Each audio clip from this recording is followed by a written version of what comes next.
They're trying to flag down this vehicle now, but they're having a little bit of difficulty.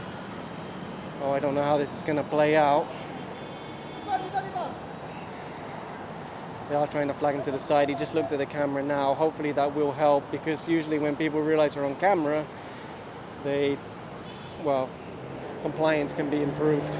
Anyway, the driver just handed over his license now. They're also asked for the ORCR. And one thing to remember is that because these enforcers are deputized by LTO, they will be confiscating the driver's license. So aside from the financial penalty, you also have the hassle of having to go to LTO to get your license back. And of course, repeat violators can face increased penalties or even suspension and revocation of driver's license. And actually, just before this operation started, I saw a motorcycle rider just chilling his way through the bus lane. His timing was very lucky, because if he was just 5 minutes late, they would have apprehended him. But at that time, the operation team were not here. Imagine if you're sitting in traffic and then you see, wow, it might be better to ride the bus, because the bus can pass through very quickly. But of course, buses carry 50 to 60 people, whereas according to MMD statistics, the majority of private cars only carry one person. Interesting looking vehicle, red cross. Still a lot of riders that come over the top and then leave the bus lane.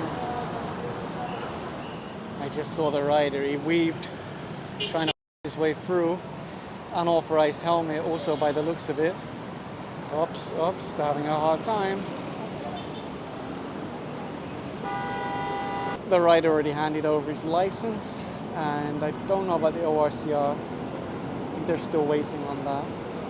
Obviously there is no readable plate on the back, and apart from the bus lane violation, it's unauthorized or substandard helmet. Now that looks like an improvised or a temporary red plate, but otherwise the vehicle doesn't have any marking saying what agency it belongs to. Specifically, it would have to be a police car, an ambulance, or a fire truck, or obviously a bus, aside from those special exemptions like president, vice president, senate president. So more than likely this is not authorized to be inside the bus lane. Eventually the driver handed over his license and the ORCR. Allegedly it's registered to a city hall, so it's an LGU vehicle. This vehicle has just been stopped now as a suspected colorum van. There is intel that suggests that, although it will still go through verification. They already spoke to the passengers. They confirmed how much they're paying per head and where they're going to. And of course, that will lead to impounding, either physical or technical. And the penalty for that is 200,000 pesos. It's a very heavy penalty for a colorum public transport. Basically operating as public transport without the correct franchise, insurance, and so on and so on. Now, even if this driver says I have insurance, if they find out that he's using it for a colorum public transport, it's highly likely that it would invalidate any claim.